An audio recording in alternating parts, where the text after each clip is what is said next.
जय श्री कृष्ण भक्तों, आपका स्वागत है भागवत महापुराण के इस गाथा में। भक्तों, आज 12वें अध्याय का आरंभ होगा। पंचम स्कंद के 12वें अध्याय का आरंभ हम आज करेंगे।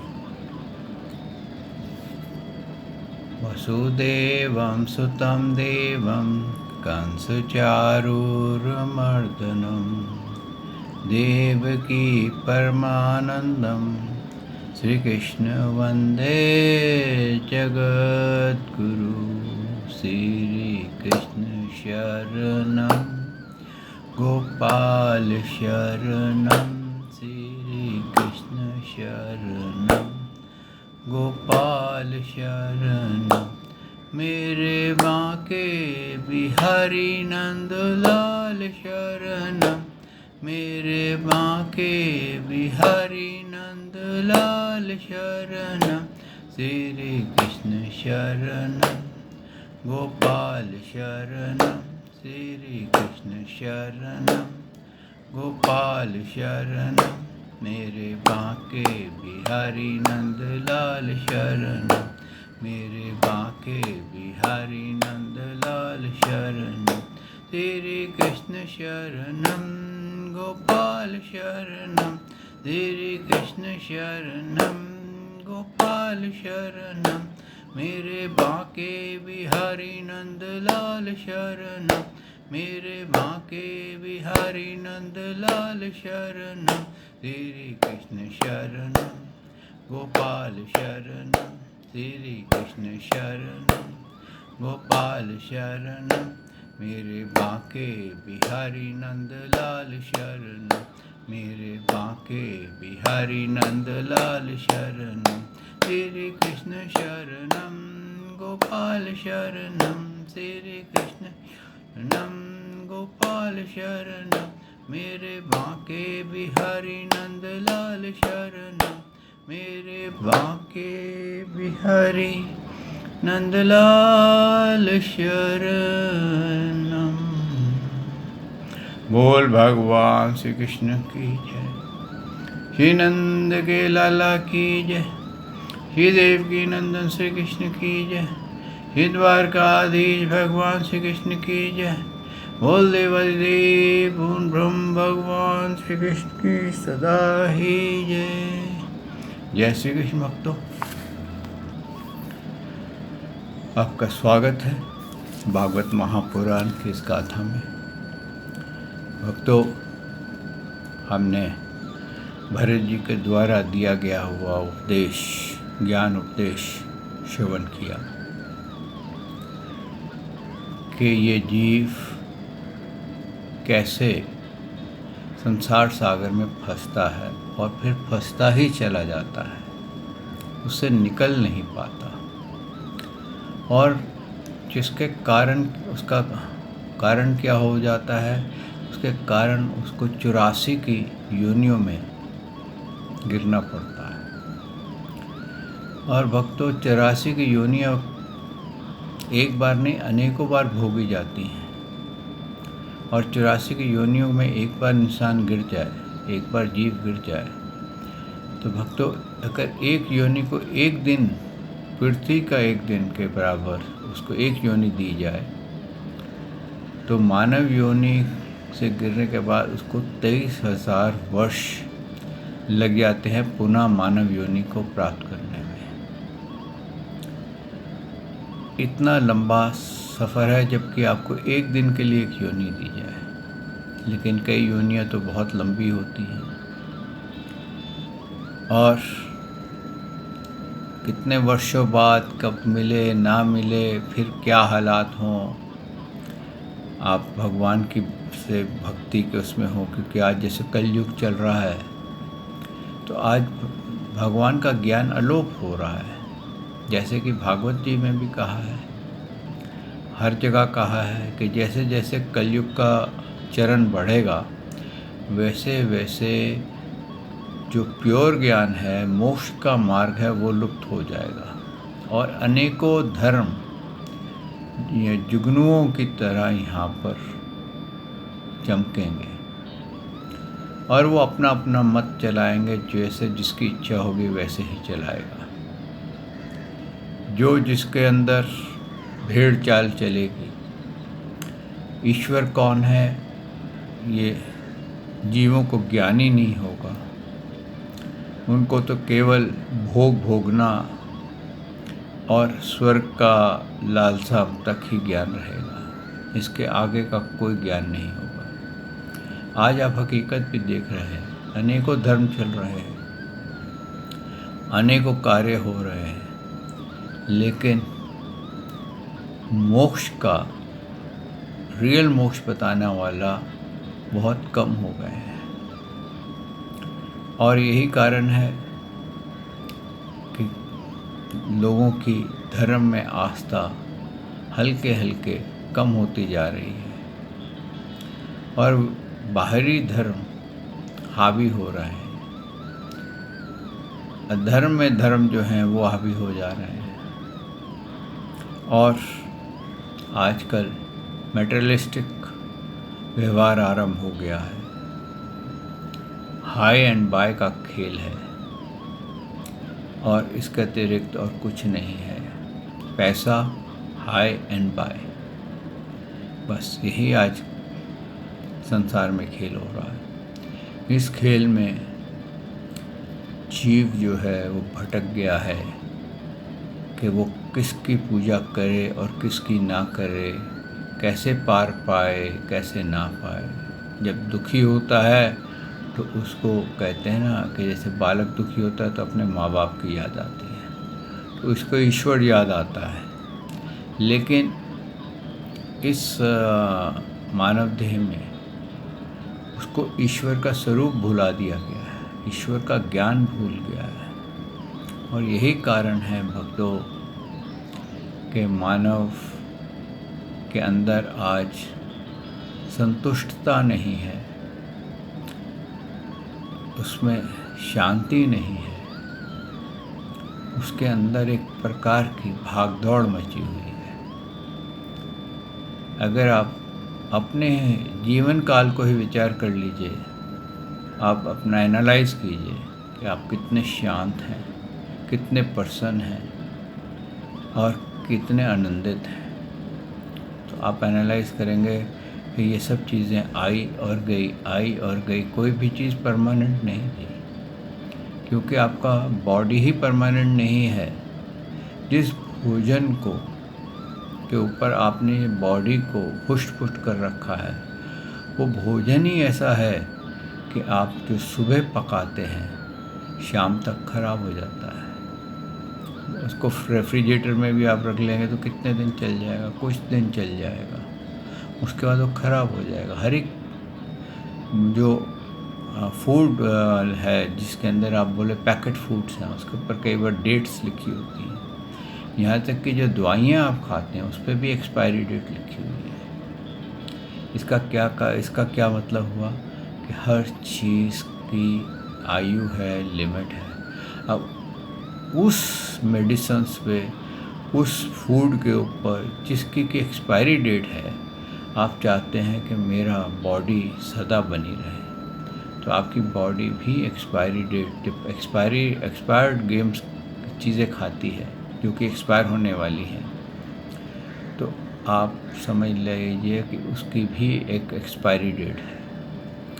जो व्यक्ति उस एक्सपायरी डेट से पहले भगवान का भजन करके ये जान के कि किसकी पूजा की जाए, कौन इस सृष्टि से पहले था जिसने ये सृष्टि का निर्माण किया है, कौन इस सृष्टि में है और कौन इस सृष्टि का विनाश होने के बाद भी रहेगा और वो दोबारा निर्माण करेगा, तो वो भगवान है जो कि देवताओं का नियंता है, समय का नियंता है, हमारा नियंता है।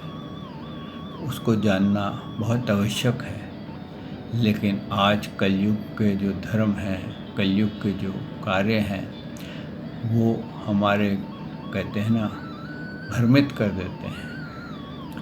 हम यही सोचते हैं, जिस दर भी देखते हैं वहीं कुछ न कुछ हमारे को गलत मिल जाता है, हमारे को सच्चा ईश्वर की प्राप्ति नहीं होती। क्यों? कि हम खुद भटक रहे हैं, हम निर्णय नहीं कर पाते। क्योंकि ईश्वर कौन है? क्योंकि यहाँ इतने ईश्वर बने हुए हैं, संत लोग ही ईश्वर बन गए हैं, गुरु ही ईश्वर हो गया है, मजारें ही ईश्वर हो गई, अनेकों स्थान ईश्वर के हो गए हैं। तो इसलिए इस भटकाव में ना रह के, क्योंकि इस मझधार में आप जो दलदल में फंसेंगे तो आप निकल नहीं पाएंगे। यही राजा भरत ने उपदेश दिया कि एक बार जो इस संसार सागर की 84 की दलदल में गिर जाता है, उसको बाहर निकलना बहुत कठिन हो जाता है। क्योंकि मन और इंद्रियां और बुद्धि, इनके एक एक के कई 100 विकार बन जाते हैं, और वो विकार हमें भटकाते रहते हैं। इतना भटका देते हैं कि हम अपना स्वरूप भूल जाते हैं, हम भूल जाते हैं हम कहाँ से आए, हम कौन हैं। हम आत्मा हैं। आत्मा भी तो किसी के ने तो उसको उत्पन्न किया होगा, कहीं से तो उसकी उत्पत्ति हुई होगी।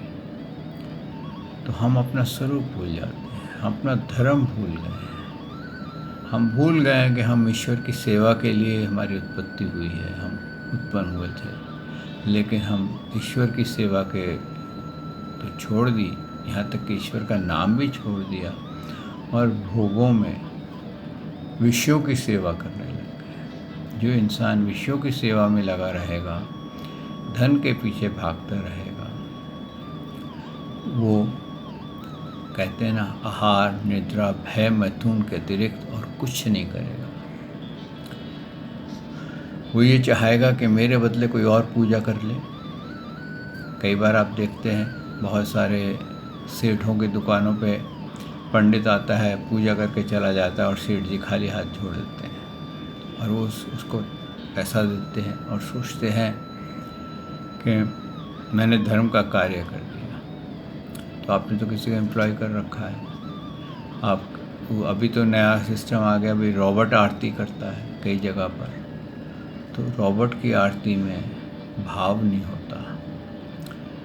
और ऐसे ही जब हम खुद भगवान की पूजा करते हैं तो हमारे अंदर एक अलग भाव होता है। लेकिन जब हम किसी से पूजा करवाते हैं तो उसको भी पता होता है मैं दक्षिणा के लिए घंटियाँ बजा रहा हूँ, आरती कर रहा हूँ, अगरबत्ती दिखा रहा हूँ, उसके अंदर भाव नहीं होता। लेकिन हम समझते हैं हमने अपना कर्तव्य कर दिया भगवान की तरफ।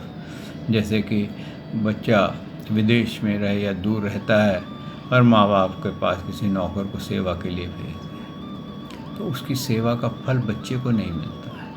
लेकिन वही बच्चा अगर माँ बाप की सेवा स्वयं करे तो उसके बहुत जन्मों के कष्ट समाप्त हो जाते हैं। क्योंकि वो ये नहीं जानता कि भगवान का जो एक रूप है वो माता पिता भी है। आइए भक्तों, इस गाथा को आगे बढ़ाते हैं। सच्चिदानंद रूपाय विशुद्धपते आदि हेतुवे ताप्त विनाशाय श्री कृष्णाय वयं नमो नमः। श्री कृष्णाय वयं नमो नमः। श्री कृष्णाय वयं नमो नमः। श्री कृष्णाय वयं नमो नमः। श्री कृष्णाय वयं नमो नमः। बोल भगवान श्री कृष्ण महाराज की जय। जय श्री कृष्ण भक्तों, आज पंचम अध्याय का 12वां अध्याय यानी कि 12वां अध्याय आरंभ करते हैं। रहुगुण का प्रश्न और भरत जी का समाधान। राजा रहुगण ने कहा, भगवान मैं आपको नमस्कार करता हूँ। आप जगत के उद्धार करने के लिए ही यह देह धारण की है। योगेश्वर, आपने परमानंद में स्वरूप का अनुभव करके आपसे इस स्थूल शरीर से उदासीन हो गए हैं तथा एक जड़ ब्राह्मण के वेश में अपने नित्य ज्ञान में स्वरूप को जनसाधारण की दृष्टि से ओझल किए हुए हैं, मैं आपको बार बार नमस्कार करता हूँ। देखिए कितना बढ़िया बात कही है रघुवंश जी ने कि जो इसका ज्ञान बहुत बढ़ जाता है, जो मोक्ष का मार्ग तक पहुंच जाता है, उसका बातचीत करने से, उसके चेहरे से, उससे मिलने से उसका ज्ञान उजागर नहीं होता है। वो वैसे ही होता है जैसे अग्नि राख के नीचे छिपी हुई होती है। और जो अहंकार के कारण अपना ज्ञान का व्याख्यान कर रहा होता है, वो अहंकारी ज्ञान जो होता है वो कभी लाभदायक कम होता है, लेकिन जो ज्ञानी प्रभु के भक्त होते हैं वो उसमें से भी अपना लाभ उठा जाते हैं। तो इसी प्रकार से आगे उन्होंने कहा है रघुवंश जी ने, ब्राह्मण जिस प्रकार ज्वर से पीड़ित रोगी के लिए मीठी औषधि और धूप से तपे हुए पुरुष के लिए शीतल जल अमृत तुल्य होता है, उसी प्रकार मेरे लिए जिसकी विवेक बुद्धि को दे अभिमान रूप विषैले सर्प ने डस लिया है, आपके वचन अमृत में औषधि का समान है। देव, मैं आपसे अपने संशयों की निवृत्ति तो पीछे पूछूंगा, पहले तो इस समय आपने जो अध्यात्म योग में उपदेश दिया है उसको सरल करके समझाइए, उसे समझने की मुझ में बड़ी उत्कंठा है। देखिए क्या कह रहे हैं, क्या हुआ क्या है यहाँ पर कि रघुगण को उनकी बात समझ में, मोक्ष की बात समझ में नहीं आई। उन्होंने आगे क्या कहा है, योगेश्वर आपने जो ये कहा है कि भार उठाने की क्रिया उसे जो श्रम रूप फल होता है वह दोनों ही प्रत्यक्ष होने पर भी केवल व्यवहार मूलक ही है, वास्तव में सत्य नहीं है, वह तत्व विचार के समान कुछ भी नहीं ठहरता। सो इस विषय में मेरा मन चक्कर खा रहा है, आपको इस कथन का मर्म मुझे समझाना पड़ेगा और ये मुझे समझ में नहीं आया। देखिए क्या है कि उन्होंने जो बताया वो मुझको समझ में नहीं आया कि क्या ज्ञान दिया, कि ये जो भार है ये तो भार उठाने के लिए है। उन्होंने जो बताया कि शरीर भार कौन उठा रहा है, शरीर उठा रहा है। किसका भार उठा रहा है, पालकी का भार उठा रहा है। तो किस पे रखी है, कंधे पे रखी है। कंधे कहाँ पर हैं, पैरों पे है। तो भार सारा का सारा भार कहाँ गया, कंधों से पैरों तक चला गया। और आत्मा तो नहीं उसका भार उठा रही, क्योंकि ये बॉडी उठा रही है। तो उन्होंने जो आत्मा का आत्मज्ञान दिया वो उसकी समझ में नहीं आया। आगे उन्होंने क्या कहा, जड़ भरत ने आगे उत्तर दिया, बहुत बढ़िया कहा, पृथ्वीपते यह देह पृथ्वी का विकार है, पाषाण आदि से इसका क्या भेद है। जब यह किसी कारण पृथ्वी पर चलने लगता है तब इसको भाव वाही आदि नाम पड़ जाते हैं। इसके 2 चरण हैं, उनके ऊपर कर्मांश, टखने, पिंडली, घुटने, जांघ, कमर, वक्षस्थल, गर्दन और कंधे आदि अंग हैं।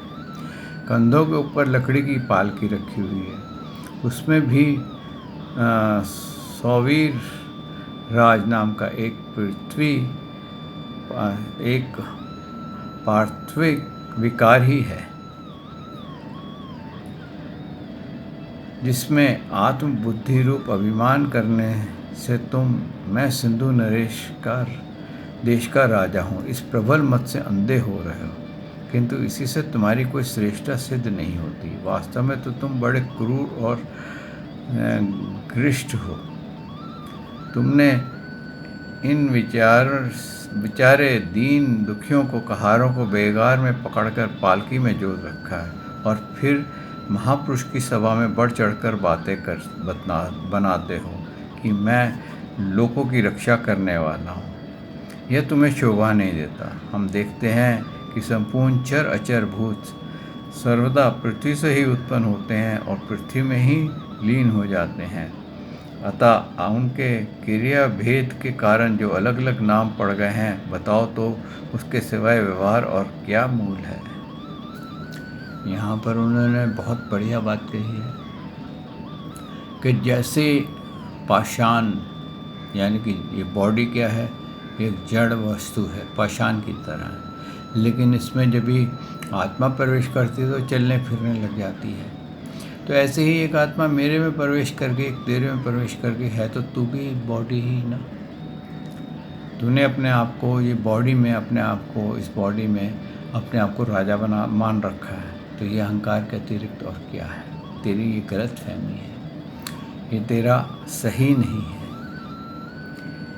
इस प्रकार से पृथ्वी शब्द का व्यवहार भी मिथ्या ही है, वास्तविक नहीं है, क्योंकि यह अपने उपादान कारण सूक्ष्म परमाणु से में लीन हो जाती है और जिनके मिलने से पृथ्वी रूप कार्य सिद्ध होते हैं, वे परमाणु अविद्यावश मन से ही कल्पना किए जाते हैं।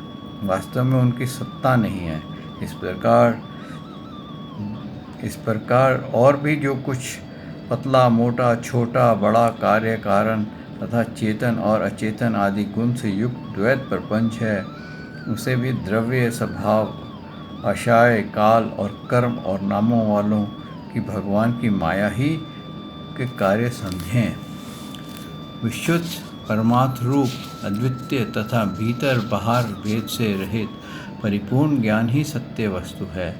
वह सर्व अंतर्वर्ती और सर्वथा निर्विकार है। उसका नाम भगवान है और उसी को पंडित जन वासुदेव कहते हैं। रघुगण पुरुषों के चरणों की धूलि से, क्षमा करें, रघुगण महापुरुषों की चरणों की धूलि से अपने को नहलाए बिना केवल तप आदि यज्ञ, वैदिक कर्म, अन्न आदि दान, अतिथि सेवा, दीन सेवा आदि ग्रस्तोचित धर्म अनुष्ठान, वेद अध्ययन अथवा जल, अग्नि या सूर्य की उपासना आदि किसी भी साधना से यह परमात्मा का ज्ञान प्राप्त नहीं हो सकता।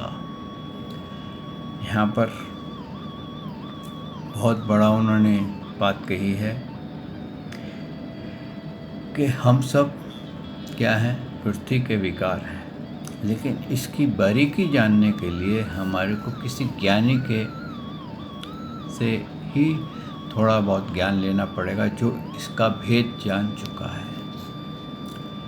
क्यों कि अगर हम इस ज्ञान को नहीं जान सकते कि केवल आरती करने से, डंडौते डालने से, मालाएं फेरने से, बाकायदा मंदिरों में चक्कर काटने से, बड़े बड़े पंडालों में जाकर के भागवत कथा सुनने से और धर्म कार्य करते रहने से, दान वगैरह ये सब कार्य करते रहने से हमारे को कोई लाभ नहीं होता है, जब तक हमारे को आत्मज्ञान ना हो कि हम कौन हैं, भगवान कौन है, हम किसकी पूजा कर रहे हैं, किसकी सेवा कर रहे हैं। क्या जिसकी हम पूजा कर रहे हैं, जिसकी हम सेवा कर रहे हैं, क्या ये हमारे को जीवन मृत्यु के पार ले जाएगा?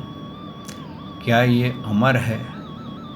क्योंकि यहाँ पर क्या है, देवताओं के सहित हर किसी की आयु सीमित है, मानव की भी, देवता की भी, जिसकी तरफ भी आप नज़र उठाएं, सूर्य की, पृथ्वी की, हर ग्रह नक्षत्र की आयु सीमित है।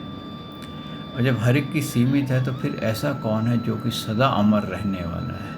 उसको क्यों नहीं हम जान पाते? इसको इसलिए नहीं जान पाते क्योंकि हम कर्म कांड की भक्ति में लगे रहते हैं। डंडौते डालना, मालाएं फेरना, इतने नाम जाप कर लेना, विशेष कर लेना, विशेष रगड़ते रहना, साधुओं को डंडौते प्रणाम करते रहना और अपना यही सोचना ये गुरुजन आशीर्वाद देंगे तो हमारे अंदर ज्ञान आ जाएगा। नहीं, कहते हैं कि जब तक आप ज्ञानी के पास रहोगे नहीं, उसके चरण धूलि से नहाओगे नहीं। चरण धूलि से नहाने का मतलब क्या है कि जो वो ज्ञान दे उस ज्ञान को आप अच्छे से समझेंगे नहीं, प्रश्न उत्तर करके अच्छे से ही उनसे जानेंगे नहीं, तब तक आपको परमात्मा की प्राप्ति नहीं होगी।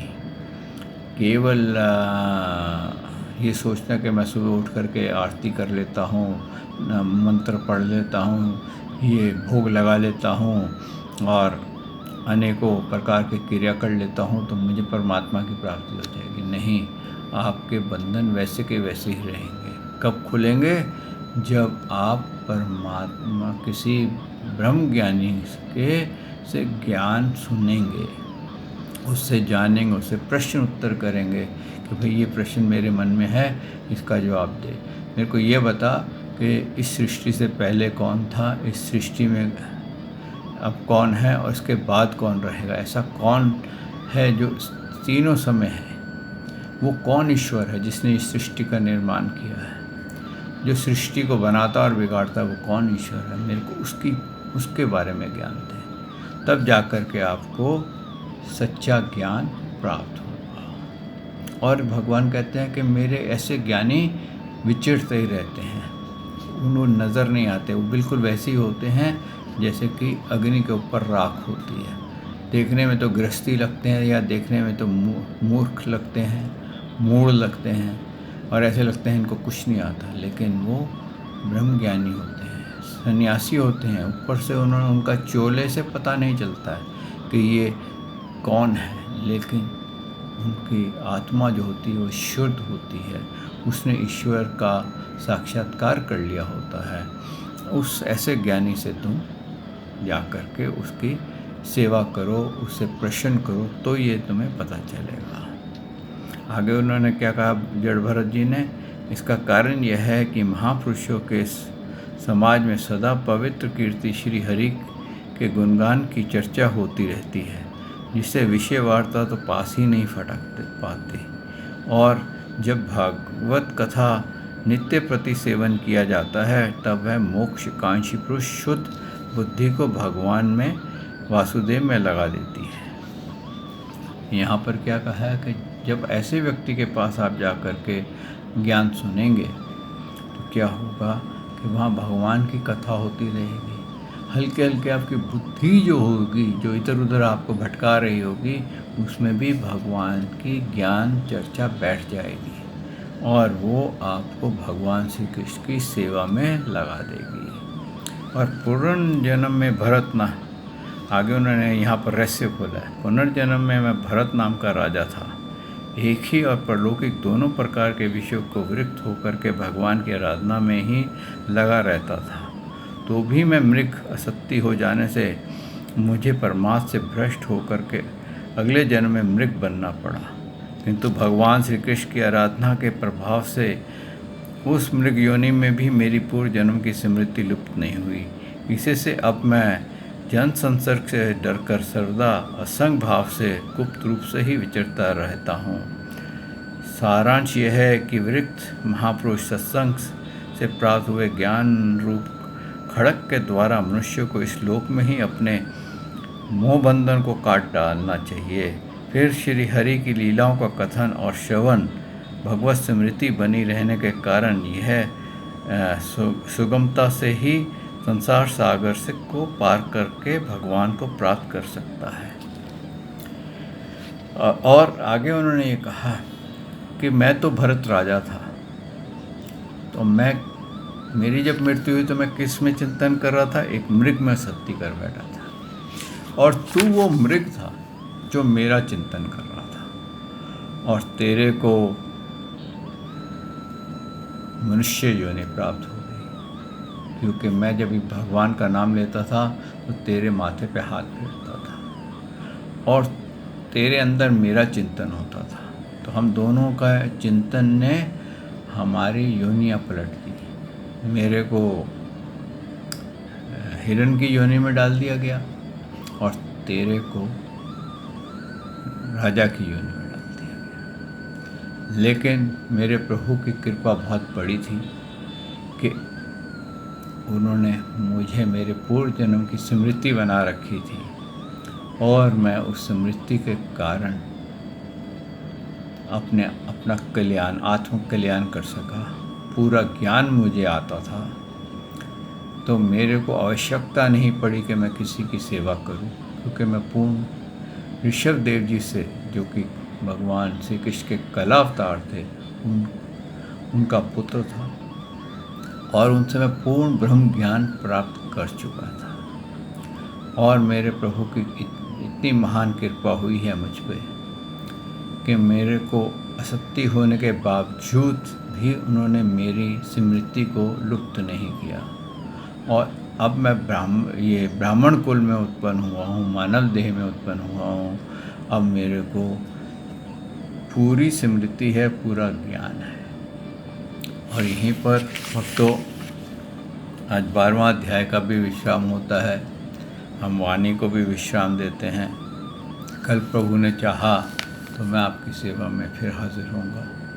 श्री कृष्ण शरणम गोपाल शरणम, श्री कृष्ण शरणम गोपाल शरणम, मेरे बाके बिहारी नंद लाल शरणम, मेरे बाके बिहारी नंद लाल शरणम, श्री कृष्ण शरणम गोपाल शरणम, श्री कृष्ण शरणम गोपाल शरणम, मेरे बाके बिहारी नंद लाल शरणम, मेरे बाके बिहारी नंदलाल शरणम। बोल भगवान श्री कृष्ण की जय, श्री नंद के लाला की जय, हे देव की नंदन श्री कृष्ण की जय, हे द्वारकाधीश भगवान श्री कृष्ण की जय, बोल देवदेव पूर्ण ब्रह्म भगवान श्री कृष्ण की सदा ही जय। जय श्री कृष्ण भक्तों।